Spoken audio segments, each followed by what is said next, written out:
આપણે આપણી જગતમાં આ આંખથી બધાને મળ્યા, પણ હજી આપણે પોતાને મળી નથી શક્યા.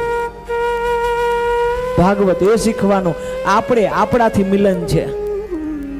આપણું મિલન આપણે જગતને તો ઓળખી લીધા, પણ આપણે આપણી જાતને હજી નથી ઓળખી. આપણી જાતને ઓળખવું હોય ને તો આ આંખથી બધું જોઈ શકે. આ આંખ બધું જોઈ શકે. આપણે આ આંખથી બધું જોઈ શકી, પણ એક વિચિત્રતા એ છે કે આપણે આપણી આંખને આપણે ન જોઈ શકી. આ આંખથી તો બધું જોઈ શકી, પણ આપણી આંખ આપણે જોવું તો દર્પણની જગ્યા જરૂર પડશે. દર્પણ જોશે, નકર આપણે આંખ બધાને જોઈ શકે, એ આંખ પોતાને ન જોઈ શકે. એના માટે દર્પણની જરૂર પડે. એમ આપણે કોણ છીએ એ જો જોણવું હોય, ઓળખવું હોય, તો આપણે પણ અરીસાની જરૂર પડે. કારણ કે આની અંદર આપણે છીએ, આપણે આપણી જાતને ઓળખવું હોય તો દર્પણની જરૂર પડશે. તો દર્પણ કયું? આ 7 દિવસ સુધી ભાગવત છે એ આપણે આપણું દર્શન કરાવશે મારા વાલા. આપણે આપણી જાતને ઓળખાશે. પામવાનું હોય, જોવાનું બીજે હોય, પામવાનું અહીંયા હોય. અરીસામાં જોઈને, અરીસામાં શણગાર કરતા હોય બેનો, દર્પણની સામે ઊભા હોય, જોવે અરીસા સામું તિલક અહીંયા કરે, જોવે અરીસા સામું આંજણ અહીંયા કરે, જોવે અરીસા સામું થાય કે ન થાય? અરીસામે જોઈને અરીસામાં ચંદન થતું નથી, અને અરીસામાં ચંદન કરો તો અહીંયા કપાળે થતું નથી. શું કામ? જોવાનું અહીંયા છે, પામવાનું અહીંયા છે મારા વાલા. ભાગવતમાં બેહવાનું અહીંયા છે, પામવાનું તો અંદર છે મારા વાલા. બેહવાનું અહીંયા છે, પામવાનું અંદર છે.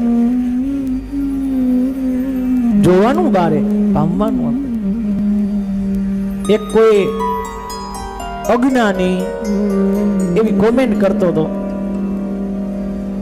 કે તમે મૂર્તિની પૂજા કરો તો મૂર્તિ તો બોલતી નથી, મૂર્તિ તો ચાલતી નથી, સાંભળતી નથી, એની પાસે તમે ફરિયાદ કરો છો કે જે મૂર્તિ ડલતી નથી, હલતી નથી, ચાલતી નથી, બોલતી નથી. મેં કીધું કે વાલા, આ તારા માટે મૂર્તિ છે, તારા માટે આ મૂર્તિ છે. અમારી સામે તો અરીસો છે. આ મૂર્તિ નથી. અને એ અરીસામાં અંદર બેઠેલો છે ને પરમાત્માના દર્શન અમને સામે થાય, કારણ કે મારી અંદર બેઠો છે, એનું પ્રતિબિંબ સામે દેખાય છે.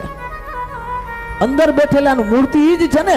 મૂર્તિ બારે દર્પણ છે, અંદર જે બેઠો એને પ્રતિમાની અંદર દર્શન થાય. મેં તારી અંદર નથી બેઠો એટલે તને નથી થતો, અમારી અંદર પરમેશ્વર બેઠો છે એટલે અમને એના દર્શન થાય છે.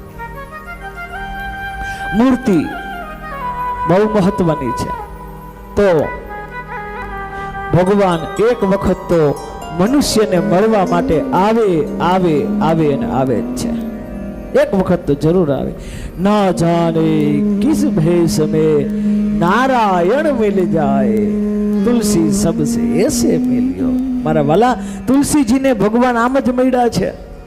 क्या ना जाने किस भेष में नारायण मिल जाए. હું તો વારંવાર કથામાં કહેતા હોઉં કે તમારી બાજુમાં બહેને એને પેલા જય શ્રી કૃષ્ણ આ બાજુ ના બાજુ વાળાને કરી લેજો. કારણ કે તમને એ લાગતું હોય કે આ વ્યક્તિ છે, ખબર ન હોય. ના જાને કિસ વેશ में નારાયણ મિલ જાય. એ તો ઈ રૂપમાં આવીને બેહી જાય, અને જો તમારાથી પગે લગાઈ જશે ને મારા વાલા, તો તમે પામી જશો. કારણ કે ક્યારે ભગવાન ક્યાં રૂપમાં આવે ને કોઈને ખબર નથી. અલગ અલગ રૂપમાં આવે. એવું નથી કે શંખ ચક્ર ગદા લઈને જ આવે તો જ ભગવાન. ભગવાન તો અલગ અલગ રૂપમાં આવતો હોય, અલગ અલગ રીતે આવતો હોય. હું તો હરિદ્વારની અંદર ઘણી બધી કથાઓ કરી, દરેક કથામાં એક અનુભવ તો મને થાય અને થાય.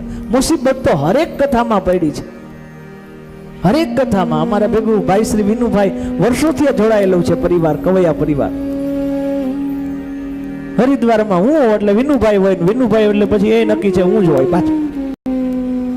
એ અનુભવ છે કે દરેક કથાઓમાં કંઈક તકલીફ પડી જ હોય. એ વાત પણ નિશ્ચિત છે. અને અમને ભરોસો હોય ગંગા ઉપર, અમને ભરોસો મારા કૃષ્ણ ઉપર હોય, તો દરેક મુસીબતમાંથી રસ્તો કાઢી કૃષ્ણ કોક રૂપમાં આવીને મદદ કરી જતો હોય મારા વાલા. કોક રૂપમાં આવી અને મદદ કરી જતો હોય. પણ ઓળખવા માટે આંખ જોઈ. પોથી યાત્રામાં આપણે જ પોથયાત્રામાં ધ્યાન હોય કે ન હોય, મારું ધ્યાન હતું. લાકડી લઈને સાક્ષાત ગંગાજી આવી ગયા હતા મારા વાલા. જો દર્શન કર્યા હોત ને તો પામી જાત મારા વાલા. અલગ ક્યાંથી આવ્યા ને ક્યાં જતા રહ્યા કોને ખબર છે? કોણ હતું? કોને આમંત્રણ દીધું હતું? રમતા હતા, નૃત્યથી યત્રથી. તમે શું આનંદ માણતા હતા પોથયાત્રાનું એ? અને સેકન્ડ હતું, ક્ષણ એક જ જતા હતા, આનંદ માણી જતા રહ્યા. મારા તો ત્યાંથી વંદન થઈ ગયા મારા વાલા, આંખમાંથી પાણી નીકળી ગયું. ભક્તિ આને કહેવાય કે ના જાને કિસ રૂપ મેં નારાયણ મિલ જાય, કે આ રૂપમાં આવીને કાંઈક તમારું વાંચવી જશે, કાંઈ ખબર નહીં પડે. પણ આપણે ઓલા મુરલીવાળાના રૂપને જ જોયું છે ને, એટલે આપણે એમ કે મને તો મુરલીવાળો જ દેખાવો જોઈએ. ગામમાં વરસાદના હિસાબે પાણી આવતું હતું અને ગામ ડૂબી જવાનો હતો. પછી તો બધાને કીધું કે ગામ ખાલી કરાવો, હવે ગામ ડૂબી જશે. અને પછી તો એક જીપ નીકળી અને માઇકમાં બોલતા હતા, ઘરે ઘરે કહેવા નીકળ્યા, હાલો ગામ ડૂબી જશે, જલ્દી બહાર નીકળો, જલ્દી. તો એક ભગવાનનો આશિક અને ભગવાનનો શ્રદ્ધાવાનો વ્યક્તિ, શ્રદ્ધાવાન ભગવાનનો અંદરથી એને શ્રદ્ધા ભગવાન પ્રત્યે, કાંઈ મને નહીં થાય, મને બચાવવા વાળો મુરલી વાળો આવશે, મને બચાવવા વાળો એ શંખ ચક્ર લઈને આવશે. ન માયનો, બધા નીકળી ગયા, એક જ રહી ગયો. પછી ધીમે ધીમે પાણી આવવા માંડ્યું અને હવે એ જે વ્યવસ્થાપકો હતા એને કીધું કે હવે એક કામ કરો, હોડી લઈને જાઓ, તમે હોડી લઈને જાઓ, હવે હાલી તો હગાશે નહીં. અને ઓલા એક જ ગામમાં એક જ વ્યક્તિ હતું, હાલે હોળીમાં બેજા, હવે તું ડૂબી જઈશ, હોળીમાં બેજા. તો તમે જાઓ, મને તો ગરુડ ગામી આવશે બચાવવા, ગરુડ લઈને આવશે.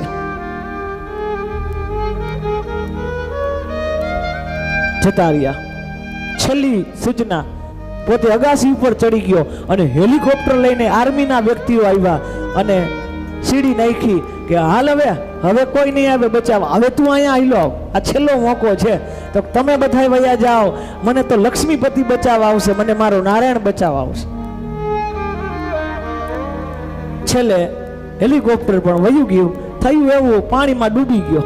ડૂબે એટલે મરે, મર્યા પછી સીધું સ્વર્ગમાં ધમ પછાડા, સ્વર્ગમાં જઈને ધમ પછાડા. કે મને આટલો ભરોસો હતો ને આટલો વિશ્વાસ હતો, હું કોઈનું ન માન્યો, તન વખત મને બચાવવા આવ્યા તોય હું ન ગયો, અને તમે મને ભગવાન લેવાનું આવ્યા. ભગવાન આ બધું સાંભળીને હસતા હસતા બોલ્યા ખાલી ભગવાન કે ગાંડા, ઈ ત્રણેય વખત જે બચાવવા આવ્યા ને ત્યારે હું જતો, તું ન ઓળખી ગયો ને એમાં હું શું કરું મારા વાલા, ત્રણેય વખત હું જતો. જરૂરી નથી કે ભગવાન શંખ ચક્ર લઈને આવે. ના જાને કિસ ભેસ મેં નારાયણ મિલ જાય. જેને મળી, જેની હારે રહી, જેની હારે વાતું કરી મારા વાલા, ત્યારે સમજી લેજો કે ભગવાન જ છે.